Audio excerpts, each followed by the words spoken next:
আসসালামু আলাইকুম। আমি আলামিন, আলামিন কৃষি টিভির পক্ষ থেকে সবাইকে স্বাগতম।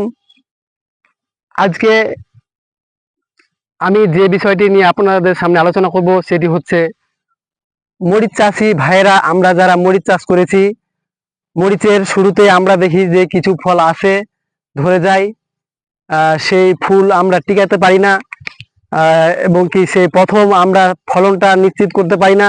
সে সমস্যার জন্য আমরা কি কীটনাশক ব্যবহার করব এই বিষয় নিয়ে আলোচনা করব। আপনারা দেখতে পাচ্ছেন আমি একটি মরিচের জমিতে উপস্থিত। এই মরিচের জমিতে দেখতে পাচ্ছি কিছু হালকা ফুল এসেছে, এবং কি এই ফুলগুলোকে টিকিয়ে রাখার জন্য আমরা কি কীটনাশক ব্যবহার করলে সে ফুলগুলো থেকে আমরা নিশ্চিত ফলন পাবো, এবং কি কি স্প্রে করলে এই মরিচ থেকে আমরা মরিচের ফুল থেকে আরো অনেকগুলো ফুলে রূপান্তর করতে পারবো, এবং কি সেই ফুলগুলো টিকিয়ে রেখে আমরা একটা ভালো ফলন নিশ্চিত করতে পারবো, সে বিষয় নিয়ে আমি আপনাদের সামনে এখন তুলে ধরবো। তো আমরা এই মরিচে ফুল অধিক ফুল আসার জন্য আমরা যেটি ব্যবহার করব, আমি আপনাদের সামনে এখন কয়েকটি কোম্পানির হরমোনের কথা বলবো।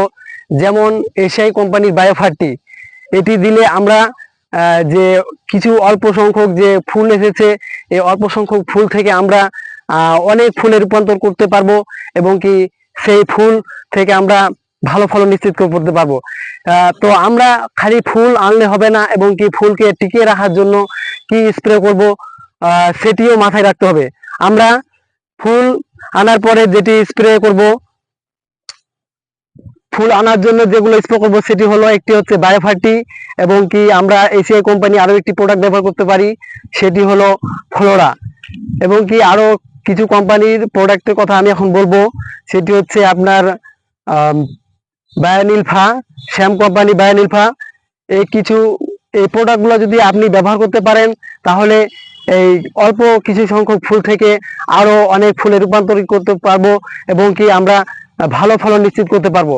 শুধু ফুল আনলে হবে না, এই ফুলকে টিকিয়ে রাখার জন্য আমরা কি কীটনাশক ব্যবহার করব সেটিও মাথায় রাখতে হবে। তো আমরা ফুলকে টিকিয়ে রাখার জন্য যেটি করব সেটি হচ্ছে আপনারা শ্যাম কোম্পানির জেনুইন আমরা প্রতি লিটার পানিতে 1.5 গ্রাম অথবা 2 গ্রাম করে স্প্রে করব প্রতি লিটার পানিতে, এবং কি তার সাথে আমরা বায়ার কোম্পানির নাটিভো যদি আমরা স্প্রে করতে পারি, তাহলে আমরা আমাদের যে গাছে ফুলগুলো এসেছে এগুলো টিকিয়ে রাখতে পারবো। আর টিকিয়ে রাখতে পারলে আমরা একটা ভালো ফলন নিশ্চিত করতে পারবো। আর ভালো ফলন নিশ্চিত করতে হলে আমরা পেঁয়াজ চাষে সফল হবে ইনশাল্লাহ।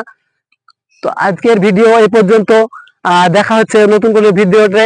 তো পরবর্তী ভিডিওর জন্য আলামিন কৃষি টিভিকে একটি লাইক, একটি কমেন্ট এবং কি একটি সাবস্ক্রাইব করে রাখবেন, তাহলে আমার চ্যানেলে ছাড়া সকল ভিডিও আপনার কাছে প্রথমে পৌঁছে যাবে, আপনি উপকৃত হবেন ইনশাল্লাহ। ভালো থাকবেন, সুস্থ থাকবেন। আসসালামু আলাইকুম, খোদা হাফেজ।